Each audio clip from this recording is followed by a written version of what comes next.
नमस्कार. आज आपण पाहूयात विद्यार्थ्यांचा अटेंडन्स रिपोर्ट कसा काढायचा. सर्वात आधी अटेंडन्सवरती क्लिक करून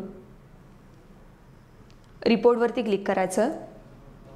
रिपोर्टवर क्लिक करताच रिपोर्ट मेनूवरती क्लिक केल्यानंतर आपल्याला ज्या प्रकारचे रिपोर्ट हवे आहेत ते रिपोर्ट दिसतील, त्याचे ऑप्शन्स दिसतील व तिथे दाखवल्याप्रमाणे क्लास वाईज मंथली अटेंडन्स म्हणजे प्रत्येक वर्गाचा महिन्याचा अटेंडन्स रिपोर्ट आपण काढू शकतो, किंवा स्टुडंट वाईज इयरली रिपोर्ट म्हणजे प्रत्येक विद्यार्थ्याचा संपूर्ण वर्षाचा रिपोर्ट देखील आपण काढू शकतो, किंवा डेट वाईज अटेंडन्स रिपोर्ट म्हणजेच फक्त त्या दिवसाचा अटेंडन्स रिपोर्ट देखील आपण काढू शकतो.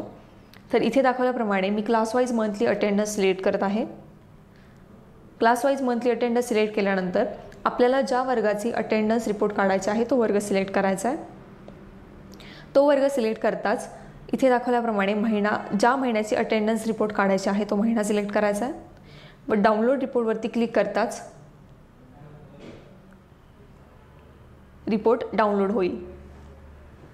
इथे दाखवल्याप्रमाणे विद्यार्थ्यांची उपस्थिती व अनुपस्थिती दोन्हीही दर्शवत आहे. विद्यार्थी त्या महिन्यात किती वेळा प्रेझेंट किती वेळा अब्सेंट होता हेही दर्शवत आहे व त्याची टोटल व महिन्याची टोटल देखील इथे दर्शवत आहे.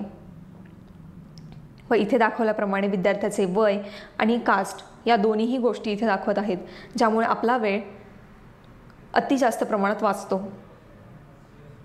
धन्यवाद.